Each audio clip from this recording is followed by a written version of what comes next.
Hello दोस्तों, चलिए देखते हैं आज की 20 बड़ी खबरें तेज रफ्तार में, एक के बाद एक। तो कहीं मत जाइए, शुरू करते हैं आज की पहली खबर से। अमेरिका ने ईरान के साथ बातचीत की कोशिश और तेज कर दी है। खबर है कि जल्द ही एक प्रतिनिधिमंडल पाकिस्तान के रास्ते बातचीत के लिए जा सकता है, जिससे ये मामला और सेंसिटिव हो जाता है। लेकिन इसी के साथ अमेरिका का सैन्य दबाव भी जारी है, यानी एक तरफ डिप्लोमेसी चल रही है और दूसरी तरफ पावर शो भी जारी है। अब बड़ा सवाल यही है कि क्या ये तरीका हालात को संभालेगा या टकराव और बढ़ेगा। इसी बीच हॉर्मुज़ जलडमरू मध्य को लेकर हालात और ज्यादा तनावपूर्ण हो गए हैं। ईरान ने इस अहम समुद्री रास्ते को फिर से बंद कर दिया है और जहाजों पर फायरिंग की खबरें भी सामने आई हैं। ये वही रूट है जहां से दुनिया का बड़ा हिस्सा ऑयल गुजरता है। अगर ये रास्ता बंद रहता है तो ग्लोबल सप्लाई चेन और एनर्जी प्राइसेस पर सीधा असर पड़ना तय है, और यही वजह है कि पूरी दुनिया की नजर इस पर बनी हुई है। ऊर्जा संकट को लेकर चिंता अब ग्लोबल लेवल पर बढ़ रही है। आईएमएफ ने चेतावनी दी है कि अगर ऑयल सप्लाई में रुकावट जारी रहती है और जियोपॉलिटिकल टेंशन बढ़ता है तो फूड और फ्यूल दोनों महंगे हो सकते हैं। कई देशों को इमरजेंसी फाइनेंशियल सपोर्ट की जरूरत पड़ सकती है, खासकर डेवलपिंग इकोनॉमीज को। यानी ये धीरे धीरे एक बड़े ग्लोबल इकोनॉमिक प्रेशर में बदल सकता है। इसी बीच भारत के लिए भी एक चिंता की खबर सामने आई है। 2026 में नॉर्मल से कम मॉनसून का अनुमान लगाया गया है।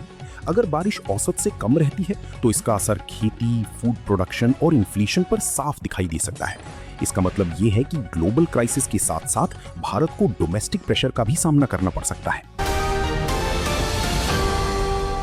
अब अगर गोल्ड मार्केट की बात करें तो अक्षय तृतीया जैसे बड़े फेस्टिवल पर भी इस बार डिमांड कमजोर रही है। इसकी सबसे बड़ी वजह सोने की रिकॉर्ड ऊंची कीमतें हैं, जिनके कारण लोग ज्वेलरी खरीदने से बच रहे हैं। हालांकि कॉइन्स और डिजिटल गोल्ड जैसे इन्वेस्टमेंट ऑप्शंस में थोड़ी दिलचस्पी बढ़ी है, लेकिन ओवरऑल मार्केट सेंटिमेंट अभी भी दबाव में नजर आ रहा है।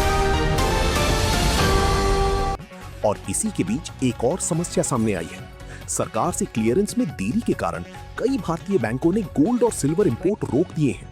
कस्टम्स पर बड़ी मात्रा में बुलियन अटका हुआ है, जिससे सप्लाई चेन प्रभावित हो रही है। इसका असर आने वाले फेस्टिवल सीजन पर पड़ सकता है। हालांकि एक राहत की खबर भी है। मार्च में भारत का ट्रेड डेफिसिट घटकर 9 महीने के निचले स्तर पर आ गया है।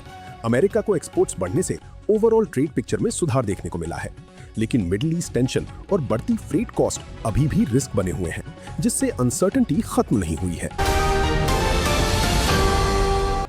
इसी बीच भारत और अमेरिका के बीच एक बड़ी ट्रेड डील को लेकर बातचीत शुरू होने जा रही है। भारतीय अधिकारियों की टीम वॉशिंगटन में टैरिफ, मार्केट एक्सेस और इन्वेस्टमेंट जैसे मुद्दों पर चर्चा करेगी। ये डील दोनों देशों की इकोनॉमिक रिलेशंस को नई दिशा दे सकती है और फ्यूचर ट्रेड को बूस्ट कर सकती है। रक्षा क्षेत्र में भी हलचल तेज है। भारत के रक्षा मंत्री राजनाथ सिंह जर्मनी के दौरे पर जा रहे हैं, जहां डिफेंस मैन्युफैक्चरिंग, टेक्नोलॉजी शेयरिंग और जॉइंट एक्सरसाइजेस पर चर्चा होगी। ये दौरा भारत और यूरोप के बीच बढ़ते स्ट्रेटेजिक कोऑपरेशन को और मजबूत कर सकता है। साथ ही फ्रांस के साथ भी डिफेंस पार्टनरशिप तेजी से आगे बढ़ रही है। दोनों देश एडवांस्ड फाइटर जेट्स और डिफेंस टेक्नोलॉजी पर मिलकर काम कर रहे हैं। इसका उद्देश्य भारत की सैन्य ताकत को बढ़ाना। इसी दिशा में भारत क्रिटिकल मिनरल्स जैसे लिथियम और निकल की प्रोसेसिंग बढ़ाने पर भी फोकस कर रहा है। नई इंसेंटिव स्कीम्स के जरिए इंपोर्ट्स पर निर्भरता कम करने और ईवी सेक्टर को मजबूत करने की कोशिश की जा रही है। ये कदम क्लीन एनर्जी फ्यूचर के लिए भी अहम माना जा रहा है। इस बीच फ्लिपकार्ट भी एक नए क्षेत्र में कदम रखने जा रहा है। कंपनी टिकटिंग मार्केट में एंट्री की तैयारी कर रही है, जहां वो मूवी और कॉन्सर्ट टिकट्स बेच सकती है। इससे ई कॉमर्स और एंटरटेनमेंट सेक्टर में कंपटीशन बढ़ सकता है और नए अवसर खुल सकते हैं। भारत में रेलवे इंफ्रास्ट्रक्चर को मजबूत करने के लिए भी बड़े कदम उठाए जा रहे हैं। नई वंदे भारत ट्रेनों की संख्या बढ़ाई जा रही है और हाई स्पीड रेल कॉरिडोर्स पर काम तेज किया जा रहा है। इसका उद्देश्य कनेक्टिविटी बेहतर करना और ट्रैवल एक्सपीरियंस को आसान बनाना है। वहीं गोल्ड बाइंग पैटर्न भी तेजी से बदलता नजर आ रहा है। लोग अब हैवी ज्वेलरी की बजाय डिजिटल गोल्ड और छोटी इन्वेस्टमेंट ऑप्शंस को ज्यादा प्रेफर कर रहे हैं। सोने की ऊंची कीमतें और बदलता माइंड सरकार डिजिटल पॉलिसी में भी बैलेंस बनाने की कोशिश कर रही है। फोकस है प्राइवेसी, डेटा प्रोटेक्शन और इनोवेशन के बीच सही तालमेल बैठाने पर। इससे यूजर्स की सुरक्षा और टेक कंपनीज के लिए क्लियर फ्रेमवर्क दोनों सुनिश्चित हो। इलेक्ट्रिक व्हीकल्स को बढ़ावा देने के लिए भी सरकार तेजी से काम कर रही है। चार्जिंग इंफ्रास्ट्रक्चर, बैटरी मैन्युफैक्चरिंग और सब्सिडी फ्रेमवर्क को मजबूत किया जा रहा है। इसी के साथ इंफ्रास्ट्रक्चर प्रोजेक्ट्स को समय पर पूरा करने के लिए नया मॉनिटरिंग सिस्टम भी लागू किया जा रहा है। इसका मकसद डिलेज को कम करना और प्रोजेक्ट्स को तय समय में पूरा करना है, जिससे इकोनॉमिक ग्रोथ को गति मिल सके। देश में स्टेट इलेक्शंस का दौर भी शुरू हो चुका है। असम, केरला और पुडुचेरी में वोटिंग हो रही है, जबकि वेस्ट बंगाल और तमिलनाडु में भी आगे मतदान होना है।